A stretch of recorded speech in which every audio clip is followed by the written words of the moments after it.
Hello, my name is Kevin Silber and I'm a senior lecturer in psychology at the University of Derby. In this course we'll be talking about schizophrenia. In this first module I want to explore what schizophrenia is. So we'll look at some of the ways in which we can define the symptoms of schizophrenia, we'll look at the classification of schizophrenia, and we'll look at how reliable a diagnosis of schizophrenia is. But I want to start first with some of the myths that surround schizophrenia and how common public perceptions of schizophrenia are slightly wrong about what schizophrenia is. Probably the most common myth about schizophrenia is that it is a split personality. And in fact, that's totally wrong because the term schizophrenia means split mind and not split personality. So we can see that actually the common idea of what schizophrenia is misses the point of what the problem for schizophrenics actually is. A second myth is that all schizophrenics are dangerous. And this again is wide of the mark. In fact, it's more likely that a person with schizophrenia will do harm to themselves than they will do harm to somebody else. In terms of the general population, there's no more risk from someone with schizophrenia than from anyone else in a society. A third myth is that schizophrenia can't be treated, and again we'll explore in a later module some of the treatment ideas both around biological treatments, drug treatments and psychological treatments that have been used very successfully to treat schizophrenia. And a fourth one is that if you hear voices, which is a classic symptom of schizophrenia, you therefore must be schizophrenic. But actually there are a lot of people who hear voices who do not have schizophrenia. So let's start with what schizophrenia is and try and understand the symptoms of what schizophrenia encompasses. Well, the first thing to say is that it's not really a thing like a broken leg is a thing. It's not the kind of thing that you say, well, here are a set of symptoms and therefore this is what a person is suffering from. Because schizophrenia is a collection of different symptoms. And there are different people who have some of those symptoms, but not all of those symptoms, who are people with schizophrenia. So what researchers have been able to do over time, as our knowledge of schizophrenia has developed, is to separate out some of the common symptoms that we see in people with schizophrenia. And they divide into two types of symptom, one that we call positive symptoms and one type that we call negative symptoms. So what are the positive symptoms of schizophrenia? Well, I already referred to auditory hallucinations, and that's a key aspect of many schizophrenics' symptom scenario. Hearing voices that are coming from somewhere else, although they clearly aren't there, is a classic symptom and is a positive symptom. And it underlines the kind of thing that a positive symptom is, which is that they're not necessarily massively out there behaviours. They're just the kinds of things that everyday people might have, only they have them more so. So hearing voices, we're all able to sort of think that maybe we heard something that wasn't there. But if that happens regularly, then you're starting to have auditory hallucinations. A second classic symptom of schizophrenia, positive symptom, is delusions. And these can be of two sorts. We've referred to delusions of grandeur, where the person thinks that they're a very important person, very often God, or surprisingly, and I'm not entirely sure we know why, Napoleon is a common person for schizophrenics with delusions of grandeur to believe they are. And that's males and females, by the way. The other, and probably more common, are delusions of persecution, so beliefs that people are trying to kill you or harm you in some sort of way. And then the final positive symptom is around disordered thinking. And these are thoughts that your own thinking is being interfered with in some way. And they can be insertions, so you think that somebody is inserting thoughts into your head, or they can be withdrawals, so this is where somebody thinks that actually your thoughts are being taken away from you and that you're not having all of your own thoughts, or that they're being broadcast. So your thoughts are actually being publicly made available to the people around you. So those are the positive symptoms.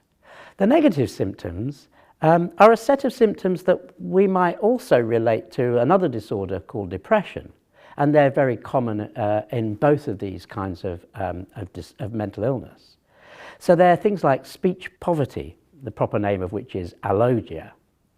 And these are patients who have infrequent speech. They don't sort of just generate, they're sitting there with some friends, and whereas you or I might start a conversation, they tend not to do this. And when a conversation starts, they tend not to join in very much. They have what's referred to as avolition. So they don't tend to have goal-directed behaviours. They don't have desires and wants, and if they're asked to come out to a party, they'd prefer not to do it than to go and do it. So they don't have those kinds of drives that you or I might have. And they have a flattening of affect. So they have a very low level of emotional perspective. They don't tend to be very emotional individuals. So how is schizophrenia classified? Well, in 2013, the main measure of mental illnesses, called the Diagnostic and Statistical Manual, the DSM, underwent a revision, and version 5 came out in 2013. And there was a big change for schizophrenia when that happened, because prior to 2013, we had labels like paranoid schizophrenic or hebephrenic schizophrenic. And these were ideas to try and describe the kinds of behaviours that a particular type of schizophrenic person might be displaying. But many psychiatrists and psychologists understood that these weren't very useful labels. So they got ditched in 2013 in favour of a different classification system. So now the classification of schizophrenia hinges on the type of symptoms that a person is displaying, and also the time course of how schizophrenia progresses over time in an individual. So in terms of the symptoms, a patient must have one of those three positive symptoms I mentioned, either hearing voices, delusions, or disorganized thinking. And they must have had that for at least a month. And in addition, they must have two other symptoms, and those then include the negative symptoms I described of avolition, poverty of speech, and flattened affect. So the characterization of schizophrenia as a disorder now is this collection of symptoms. But the other change that the DSM-5 brought in was the time course over which these happen. So there's a recognition that many people with schizophrenia undergo one, what we call psychotic episode, schizophrenic episode, and then never have another one. Whereas others may have a schizophrenic episode, they go into what we call remission, they don't show the symptoms of schizophrenia for a time, but then they develop a second, a third, a fourth, and so on, schizophrenic episode. So the classification of schizophrenia now includes the type of symptoms that a person suffers from, and also what stage in terms of time course the patient is at. Finally, in this section, in this module, I want to talk about how reliable this diagnosis is. Because there has been a lot of debate about whether schizophrenia should even be called a label of mental illness. And some of that hinges around how easily it is to be diagnosed with schizophrenia when perhaps you don't really have it. And there's a classic study from 1973 by Rosenhan, where what he did was he asked 8 individuals to go to a number of different psychiatric hospitals and describe some symptoms that they were suffering from. The only symptom the person described was that they were hearing voices that either were saying empty, hollow, or thud. And that was the only thing they claimed to be going on with them. They all got characterized as suffering from schizophrenia and admitted to the hospital. After they were admitted to the hospital, they behaved perfectly normally. They showed no signs whatever of being a sufferer with schizophrenia. It took people between 7 and 52 days to be released from the hospital having been cleared of not having schizophrenia. So one individual was there for 52 days behaving perfectly normally, and it took that long before the person was cleared and let out of the hospital. Indeed, when the other patients in the hospital were asked, they were the ones who were very suspicious of these individuals. They thought they were reporters or people that were trying to check up on the hospital. They didn't believe they were people suffering from schizophrenia at all.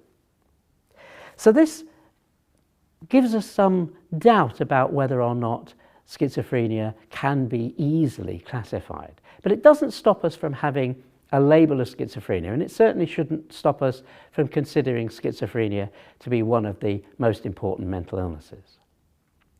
So that's a little overview of what schizophrenia is. And in the next module, we'll look at some of the biological causes behind schizophrenia.